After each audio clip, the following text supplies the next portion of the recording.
아침을 시작하는 슬기로운 방법. 오늘 내게 이로운 뉴스. 노영희의 출발 새 아침 슬기로운 인터뷰. 방역당국에서는 오늘부터 교회 내 모든 소모임과 행사를 금지하고 있습니다. 교회 소모임에 대한 집단 감염 우려 때문인데요. 이에 대해서 종교계 반발이 잇따르고 있는 상황이죠. 오늘은 이재갑 한림대 감염내과 교수와 연결해서 교회 소모임 금지에 대한 이야기를 한번 해보겠습니다. 교수님 안녕하세요. 네, 안녕하세요. 네, 오늘부터 교회 내 정규 예배를 제외한 소모임이 전면 금지된다 이런 얘기 나오는데요. 아마도 교회 소모임이 집단 감염의 원인이다 이런 얘기 때문인 것 같아요. 그런데 정말로 이런 소모임을 금지하는 것이 방역 대책으로 실효성이 있느냐 이런 의문을 제기하시는 분들이 있네요.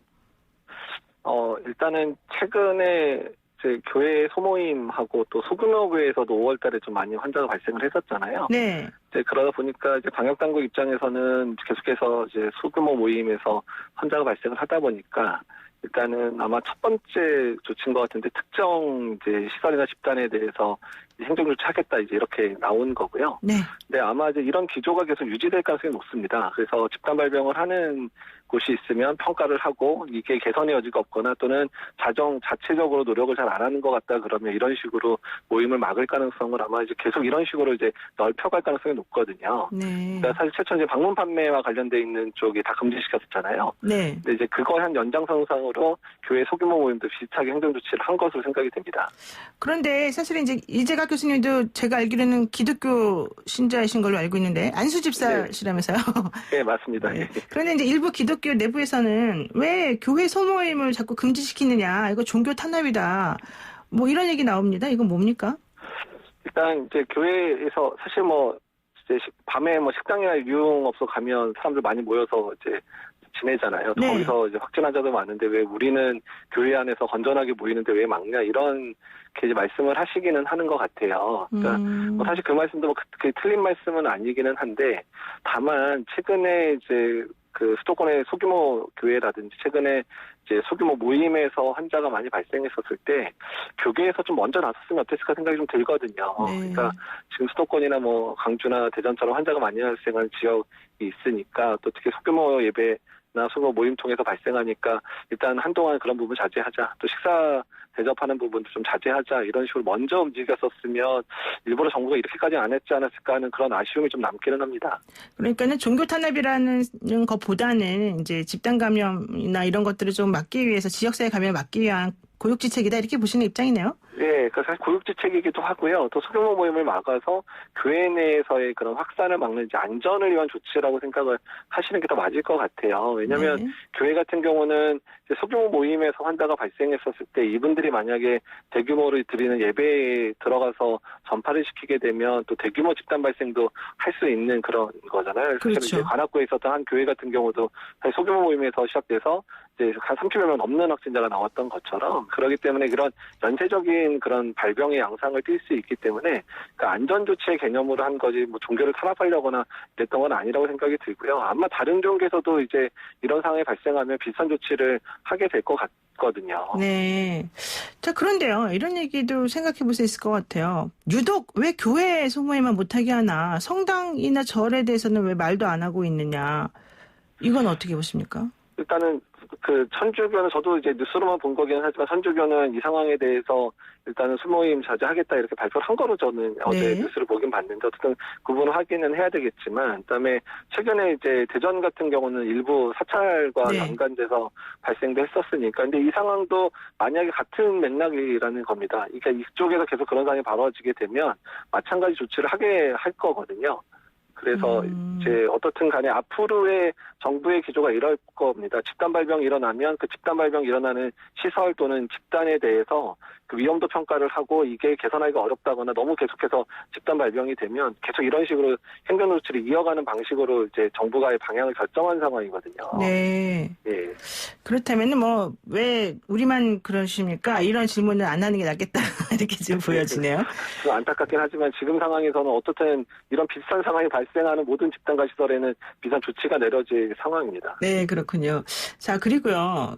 이제 어쨌든 저희가 지금 코로나와 함께한 지 벌써 6개월이 됐어요. 알고 봤더니. 예, 그렇습니다. 어느새 예. 내 옆에는 코로나가 있었더라 뭐 이런 얘기인데 광주에서 처음에는 약간 청정지역 비슷하게 얘기가 되다가 오히려 요즘에 코로나19 확산세가 수그러들지 않고 더 심하게 되니까 사회적 거리두기를 오히려 3단계로 격상하겠다 뭐 이런 예측이 나오고 있거든요. 이렇게 되면 학교 휴교해야 되고 또 이틀간 그 연속 한 10명 이상 감염되면 거리두기 단계를 막 격상시켜야 되니까 또 사회적으로 좀 많이 피곤하다 힘들다 이런 얘기 나오는데요. 이거 어떻게 조치를 취해야 되는 겁니까? 이제 사회적 거리두기의 이제 목표는 이제 사회적 활동을 줄여서 일단은 발병의 양상을 막는 목적들로 이제 지금 하는 거잖아요. 그렇죠. 근데 사회적 거리두기에 여러 이제 그 모델링을 하는 그런 결과들을 보게 되면 조일 때는 확 조여가지고 해야지 빨리 감소하고 그 다음에 단계적으로 이제 아주 계획적으로 완화시켜야 이제 다시 재발병하는 걸 수행하는 걸 줄일 수 있다라고 사실 돼 있기는 합니다. 네. 그래서 이제 강주 차원에서 지금 병상도 좀 부족 상황들이 좀 보이고 있는 상황이고 또한 지금의 그 꼬리에 꼬르면 집단 발병이 어렵다면 일단은 아예 그냥 단기간이라도 2주 정도라도 고강도로 올려서 확 줄여놓고 네. 단계적으로 빨리빨리 내리는 방식을 취하는 것도 나쁜 방법은 아니거든요. 예, 그래서 모델링 보면 적어도 90% 이상의 활동을 자제를 하면 원래 발병자의 한 10분의 1까지 발병자를 줄일 수 있다 이런 모델링도 있거든요. 네네. 그러니까 할 때는 강하게 조이고 그다음에 이제 확진자가 확 줄어들면서 안정이 되면 이제 일단 2단계, 1단계로 계속 2주 간격으로 이렇게 내린다든지 이런 식의 방법도 동원해 볼 수 있는 방법이긴 합니다. 아, 그렇군요. 그런데 한번 이거 좀 들어보세요. 제가 이제 확인을 해보니까 코로나 바이러스 19 관련해서 확진 환자가 13,293명이고요. 검사 진행되고 있는 게 23,912건. 근데 이 중에서 완치자가 12,019명, 사망자가 287명이래요. 그러니까 확진 환자가 13,293명인데 그중에 완치자가 12,019명이라는 거예요. 2020년 7월 9일 0시 기준으로. 이렇게 되면은 교수님 보시기에 우리나라의 이 상황은 좀 잘 진행이 되고 잘 적응이 되고 잘 맞고 있다 이렇게 볼 수 있는 거 아닙니까? 그렇습니다. 일단 다른 국가에 비해서 경제활동이 재개가 되고 났음에도 불구하고 대규모의 확진자들이 발생하는 상황들은 만들어지지 않았으니까 어느 정도 방역과 경제활동 재개의 균형을 어느 정도 맞추고 있다는 거긴 한데 다만 이제 끊임없이 계속 집단 발병이 발생을 하잖아요. 하루에 20, 30명의 지역사회 감염도 있고 이러기 때문에 그러니까 여러 전략이 있습니다. 지금처럼 조금 이제 방역과 경제를 균형을 이루면서 끝까지 좀 살아오는 판이긴 하지만 끝까지 가는 정책도 있을 수 있고요. 네. 다른 한 방법은 아예 그냥 이번 기회에 조금 더 확 조여서 발병자를 확 떨어뜨려가지고 한 2주든 4주든 이제 강하게 이제 사회적 거리두기를 해서 그 다음에 이제 떨어진 상황에서 다시 리오픈 경제 재개를 하자 이런 이론들도 있어서 근데 그 방법의 선택에 있어서는 이제 경제 상황이라든지 또 국민들이 이거를 잘 버틸 건가에 대한 그런 공감대나 이런 부분까지 고려해서 정부에서 결정을 할 수밖에 없는데 어쨌든 지금 정부의 선택은 조금 집단 발병이 있더라도 지금 수준 정도로 조절되면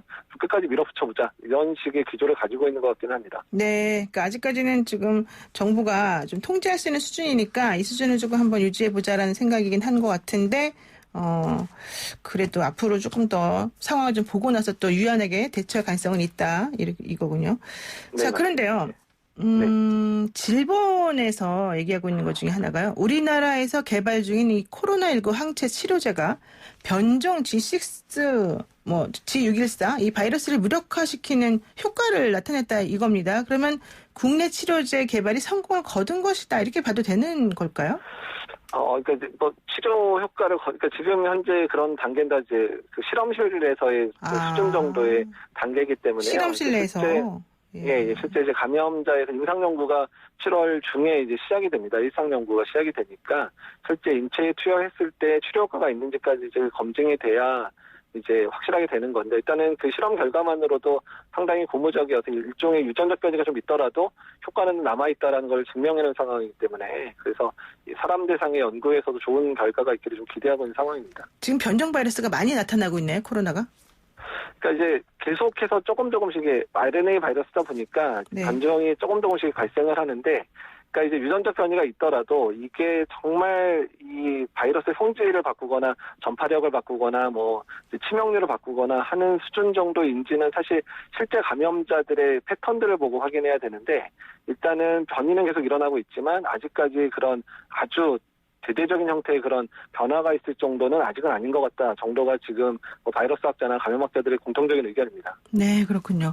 또 그런데 이런 얘기 나오더라고요. 중대본에서 우리 국민 3,055명을 대상으로 항체 검사를 한번 실시해 봤더니 겨우 한 명에게만 항체가 있는 걸로 지금 판명이 됐다는 거예요. 그렇다면 항체 보율이 0.03%밖에 안 된다는 건데 이건 외국하고의 비교해서 너무 낮다 이런 얘기거든요. 이거 어떻습니까? 일단 뭐 긍정적인 측면은 우리나라가 그만큼 국민들께서 노력하시고 정부도 이제 적절한 방역 대책 때문에 그런 발병자의 숫자를 확실히 줄였다.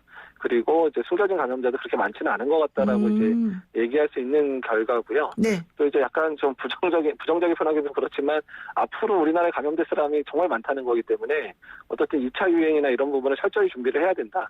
일단 집단 면역을 통해서 뭐 어쨌든 많이 걸려가지고 일단은 뭐 집단 면역 형성하는 거는 일단 불가능하다. 이제 이렇게 해석할 수 있는 거죠. 지금 근데 보니까 어쨌든 이 결과를 해석을 해볼 때요. 항체 보유자가 아예 사실은 국민 영양 조사를 해보니까 항체 보유자가 아예 없었고 서남권에서 확보된 딱 한 명의 검체에서만 이 바이러스가 지나간 흔적, 즉 중화 항체가 확인이 되었다. 그런데 뉴욕이나 스페인, 뉴욕은 21%고 뭐 런던은 17%고 여기에 비하면 우리가 너무 낮은 거 아니냐. 왜 우리나라만 이렇게 낮은 항체 형성률이 있느냐. 이거 혹시 검사나 이런 게 좀 잘못해서 그런 거 아니냐. 지금 이 얘기거든요. 그러긴 아닙니다. 이제 검사 자체는 사실 저도 회의에 들어가서 검사들은 과정 다 리뷰를 했는데 네. 검사들은 제대로 잘 한 거는 저희 여러 이제 전문가들이 확인을 한 거고요. 다만 이제 우리나라는 발병자 숫자가 적고 거의 이제 발병이 됐을 만한 환자는 많은 노력을 해서 대부분 검사를 했다는 얘기가 되고요. 네. 이제 미국이나 영국 같은 경우는 이제 환자가 많이 발생하다 보니까 그냥 꼭 필요한 사람들만, 그러니까 뭐 입원을 해야 된다든지 중증 환자만 주로 진단을 하다 보니까 가볍게 지나갔거나 아니면 뭐 무증상을 지나간 사람들 자체는 아예 검사를 안 했다는 얘기가 돼서 네. 이 갭이 벌어지면 벌어질수록 진단 환자, 실제 감염자에 비해서 진단 숫자가 적다는 걸 의미하는 거거든요. 그러니까 우리 좀 자랑스러워해도 되겠군요. 그러니까 뭐 자랑스럽다고 할 수도 있는 부분이긴 한데 네. 어쨌든 거꾸로는 그만큼 또 우리가 지금의 기조를 상당 기간 백신이 좋은 백신 나올 때까지 유지를 해내야 된다는 측면이기 때문에 마음을 다시 결단을 내려야 되는 그런 상황이기도 합니다. 알겠습니다. 네, 오늘 말씀 드리겠습니다. 고맙습니다. 예, 감사합니다. 네, 지금까지 이재갑 한림대 감염내과 교수였습니다.